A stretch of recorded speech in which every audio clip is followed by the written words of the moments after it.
ഇന്ന് നമുക്ക് എഗ്ഗ് കൊണ്ടൊരു വൈറ്റ് കുറുമയും ഗോതമ്പ് പൊടി കൊണ്ട് നല്ല സോഫ്റ്റ് ഇടിയപ്പവും എങ്ങനെയാണ് ഉണ്ടാക്കണമെന്ന് നോക്കാമേ.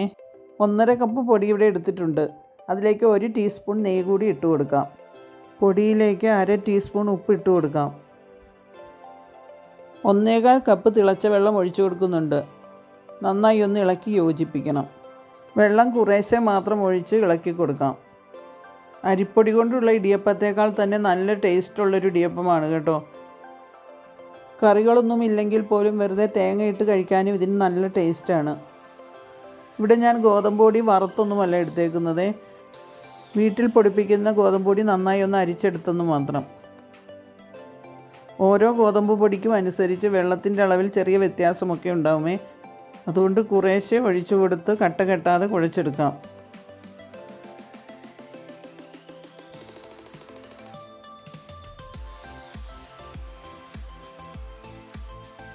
കുറച്ച് സമയം ഇത് റെസ്റ്റ് ചെയ്യാൻ വയ്ക്കാം. അപ്പോഴേക്കും നമുക്ക് കുറുമ തയ്യാറാക്കാം. പാനിലേക്ക് വെളിച്ചെണ്ണ ഒഴിച്ചു കൊടുക്കാം.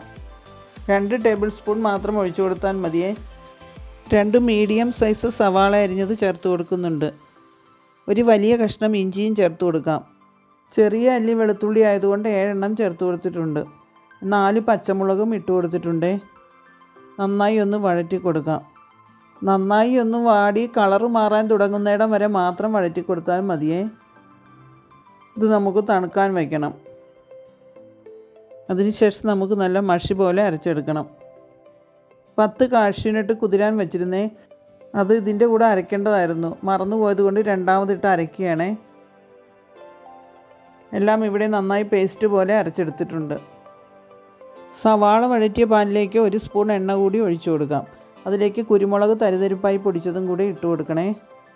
2-3 കറിവേപ്പില കൂടി ചേർത്ത് കൊടുക്കാം. അതിലേക്ക് പുഴുങ്ങി വച്ചിരിക്കുന്ന മുട്ട ചേർത്ത് കൊടുക്കാം. മുട്ട ജസ്റ്റ് ഒന്ന് ഫ്രൈ ചെയ്തെടുക്കണം. 2-3 മിനിറ്റ് മാത്രം ഫ്രൈ ചെയ്തെടുത്താൽ മതി. ഇടയ്ക്ക് 2 പിഞ്ച് ഉപ്പ് കൂടി അതിലേക്ക് തൂക്കി കൊടുക്കണേ. ഇനി നമുക്കത് പാനിൽ നിന്നും മാറ്റാം.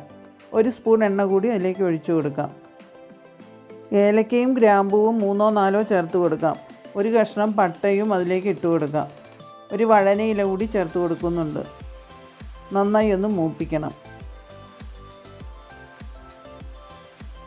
മസാല മൂത്ത മണം വരുമ്പോൾ അരച്ച് വച്ചിരിക്കുന്ന മിക്സ് ഇതിലേക്ക് ചേർത്ത് കൊടുക്കണം. നന്നായി ഒന്ന് വഴറ്റി കൊടുക്കണം.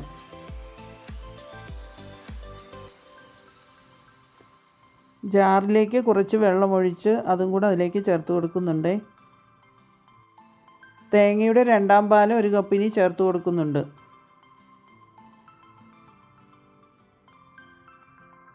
നന്നായി ഒന്ന് തിളച്ച് കുറുകണം.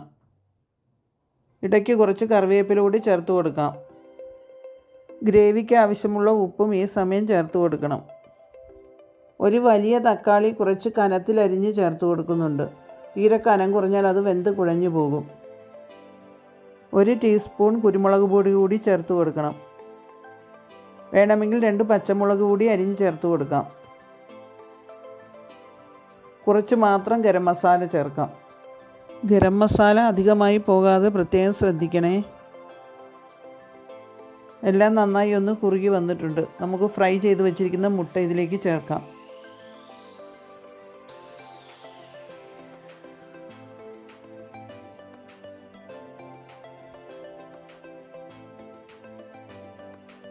ലാസ്റ്റ് നമുക്ക് തേങ്ങയുടെ 1-ാം പാലാണ് ചേർത്ത് കൊടുക്കേണ്ടത്.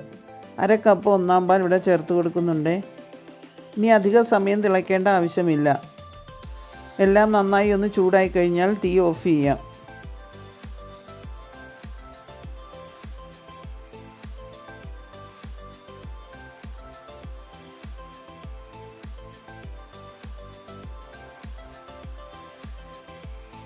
രുചി കൂട്ടാനായി കുറച്ച് കറിവേപ്പില കൂടി ചേർത്ത് കൊടുക്കാം. സേവനാഴിയിലേക്ക് നമുക്ക് നന്നായി കുഴച്ചെടുത്ത മാവ് വെച്ച് കൊടുക്കാം. ഞാനിവിടെ ഇലയിലാണ് ഉണ്ടാക്കുന്നത്. നിങ്ങൾക്ക് വേണമെങ്കിൽ ഇഡലിത്തട്ടിലേക്ക് പിഴിഞ്ഞൊഴിച്ചും ഇത് ഉണ്ടാക്കിയെടുക്കാം.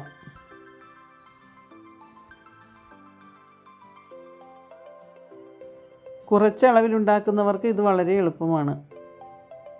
തേങ്ങ നമുക്കതിൻ്റെ മീതെ തൂക്കി കൊടുക്കാം. നേരത്തെ വെള്ളം തിളയ്ക്കാൻ വച്ചിരുന്ന സ്റ്റീമറിലേക്ക് നമുക്കിത് വച്ചു കൊടുക്കാം. ഒരു 3 മിനിറ്റ് മാത്രം മതി ഇടിയപ്പം വെന്ത് കിട്ടാൻ.